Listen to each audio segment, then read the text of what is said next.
సత్యనారాయణ మాట్లాడుతున్నారు. లైవ్ చూద్దాం. చంద్రబాబు నాయుడు చెప్పాలి చెప్పొద్దా? ఆవు కొవ్వు నువ్వు పంది కొవ్వు లేదని దానికి ముందు దానికి క్షమాపణ చెప్పాలి కదా చంద్రబాబు నాయుడు గారు, ముఖ్యమంత్రి గారు. ఎందుకు చెప్పట్లేదు మీరు చెప్పండి, ముందు వచ్చి బహిరంగ క్షమాపణ చెప్పండి. నేను మాట్లాడిన తప్పు 10 మంది మంత్రులు అలా చూశాను ప్రెస్ మీట్లో. ముఖ్యమంత్రి గారు, ఉప ముఖ్యమంత్రి గారు, పక్కన భారతీయ జనతా పార్టీ నాయకులు, పక్కన వచ్చి మంత్రులు. ఎప్పుడు చూడాలి ఈ రాష్ట్ర చరిత్రలో ఎంతమంది ఒకేసారి ఒకే ప్రెస్ మీట్లో? మరి ఇప్పుడు మీ అందరూ దానికి సమాధానం చెప్పండి. కాదని చెప్పి మీ అందరూ ముందు వెంపలేసుకోండి, తప్పు మాట్లాడని చెప్పండి ప్రజలకి. అప్పుడు మీ తీసుకుని మేము వస్తాం. ఏది నేను తప్పు మాట్లాడితే? నేను వాస్తవం మాట్లాడుతున్నాను. ఈ రోజు కూడా నేను మాట్లాడి కట్టుబడి ఉన్నాను. దయచేసి కానీ ఇక్కడ సాంప్రదాయ ప్రకారం ఇది మీకు నాకు వ్యక్తిగతం కాదు, ఇది ప్రజా సమస్య. ప్రజలకు కావాలి దీని మీద వివరణలు, ప్రజలకు తెలియాలి వివరణ వాస్తవాలు ఏంటో ప్రజలు తెలియాలి. కాబట్టి శాసనమండలిలో చర్చ జరగాలనేది మా పార్టీ తరఫున మా సభ్యులందరితో కూడా ఒకటే మాటగా మేము కోరుకుంటున్నాం.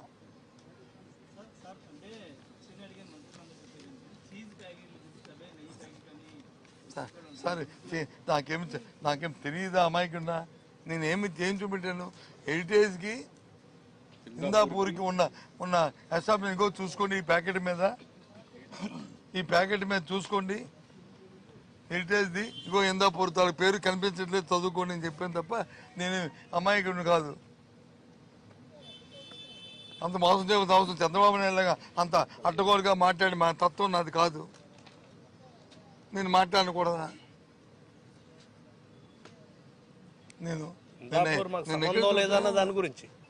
దాని ప్యాకెట్ మీద క్లియర్ కట్గా హెరిటేజ్ ఉంటూ ఇందాపురతో చూసుకోండి అని ఆ ప్యాకెట్ ఇవ్వండి. అది ఉండాలి కదా మీ ప్యాకెట్, అది ఆ నెయ్యి ప్యాకెట్, చీజ్ ప్యాకెట్ ఏదో మీద ఉంది కదా, ఆ ప్యాకెట్ ఇవ్వండి అని అడిగాను. అది కూడా ప్రశ్న చెప్పలే, అడిగే అది చూపెట్టాను మీకు, అది చూపెట్టాను. ఇందాపూర్ తయారు చేసింది హెరిటేజ్ ఇదని చూపెట్టాను. ఇంకేంటి?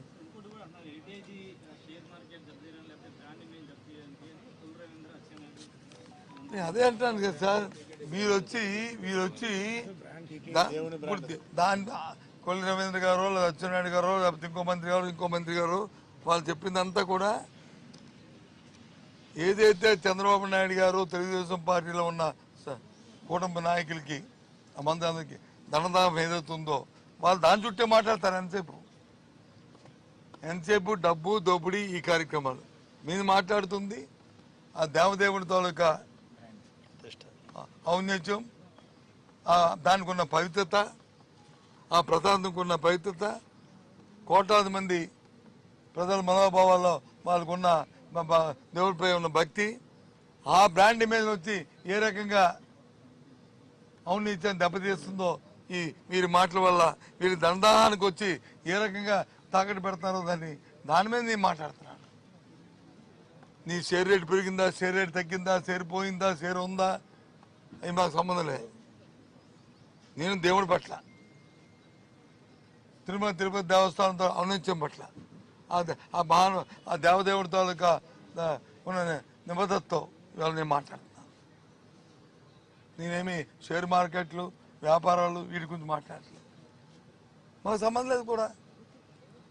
నువ్వు షేర్ మార్కెట్లో ఈ ఎన్నికలు రాకముందు వచ్చి 250, 230, 250, 300 ఉండిద్ది. అమాంతం 700 కోట్లకి వెళ్ళిపోయింది, 700కి వెళ్ళిపోయింది. మళ్ళీ ఇప్పుడు వచ్చి 700కి ఎందుకు వెళ్ళిపోయింది? రెండు సంవత్సరాల్లో ఏంటి ఈ అవార్డ్స్, ఇవే అవార్డ్స్ ఎందుకు వెళ్ళిపోయిందా?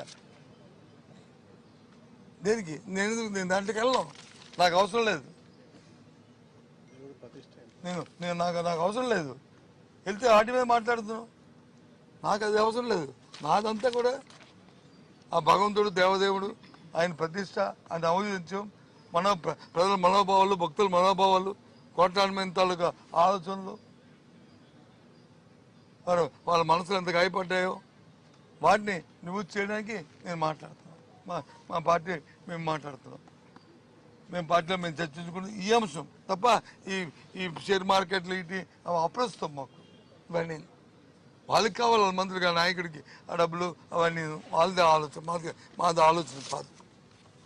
ఓకేనా? ఇంకేముందా? ఏంటి ఎవరికి క్షమాపణ? ఎవరికి క్షమాపణ?